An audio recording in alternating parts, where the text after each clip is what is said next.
자, 이처럼 운전 중에 사고가 나면 자동차 손해배상법 내지 운전자 보험으로 보장을 받을 수가 있는데 그런 경우 많죠. 아파트에서 이제 이중 주차되어 있는 차량 밀다가 좀 자동차에 어떤 흠집을 내게 한 경우 이때는 일상생활 배상 책임 보험이 돼야 되겠죠? 맞습니다. 힘 조절 실패로 차를 밀다 너무 세게 밀었어요. 네. 그리고 앞에 돼 있는 주차를 이제 파손했다면 네. 이건 일상생활 배상 책임 보장에서 얼마든지 보상을 받을 수 있습니다. 보장 범위가 여러분들 생각보다 조금 넓은 것 같아요. 그런데도 배상 책임이 되지 않는 경우도 분명히 있을 것 같습니다.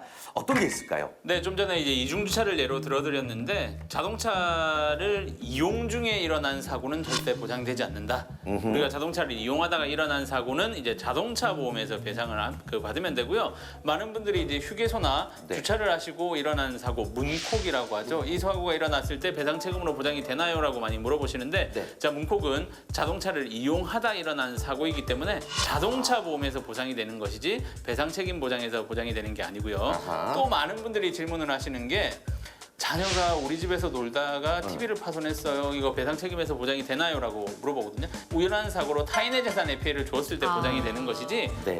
내 재산에 피해를 줬을 때는 당연히 보상이 되지 않는다라고 보시면 될 것 같습니다. 일상생활 배상 책임 보험 의외로 이 특약 가입 안 하신 분들 많아요.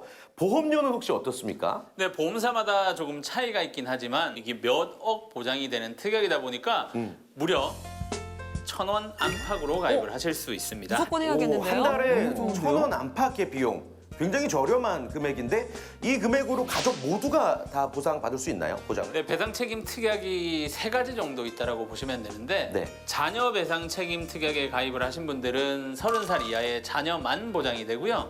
일상생활 배상 책임 특약 보장에 가입을 하신 분들은 부부만 보장이 되고 아하. 가족 일상생활 배상 책임 특약에 가입을 하신 분들은 가족 모두 오. 보장을 받을 수 있다라고 생각을 하시면 될 것 같습니다. 이거 좋은데요, 진짜.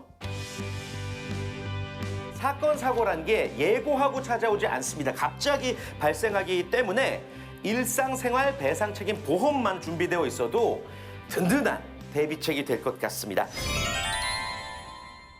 자, 변호사님.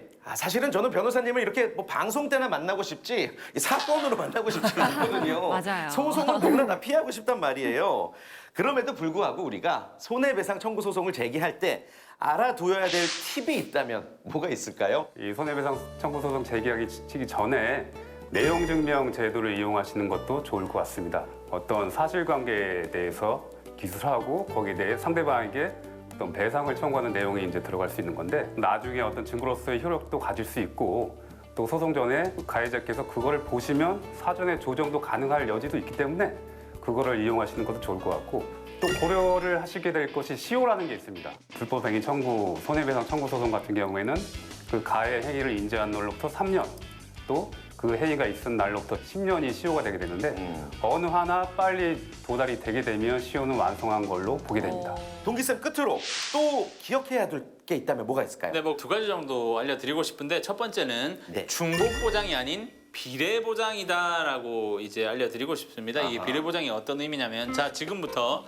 저희 3명은 가족이 되었다라고 생각을 하고요. 네. 방송을 하다가 이 고가의 카메라를 파손했다. 어허. 네, 그렇다라고 하면 이 카메라 수리비가 대략 한 뭐 400만 원 정도 나왔다라고 예를 들어 볼게요. 자, 우리 3명 다 배상 책임 특약을 가지고 있다. 예. 그럼 보상이 400만 원, 400만 원, 400만 원 되는 것이 아니라 3분의 1로 나눠서 각각 보장이 된다라는 점을 꼭 인지하셨으면 좋겠습니다. 그게 이제 비례 보장의 개념이군요. 맞습니다. 그리고 가입 시점에 따른 본인 부담금이 다르다. 그 재산상 피해를 줬을 때 본인 부담금이 2만 원이었는데 네. 지금은 무려 10배가 뛰어서 본인 부담금이 20만 원으로 늘어났고요. 보험회사에 따라서 최대 50만 원까지 본인 부담금이 책정되어 있는 회사가 있다라고 생각을 하시면 되는데 네. 이게 혼자 가입을 하고 있으면 본인 부담금을 내셔야 되지만 가족이 같이 가입을 하면 이 본인 부담금도 없앨 수 있다라는 점을 꼭 인지하셔야 될 것 같습니다. 그렇군요.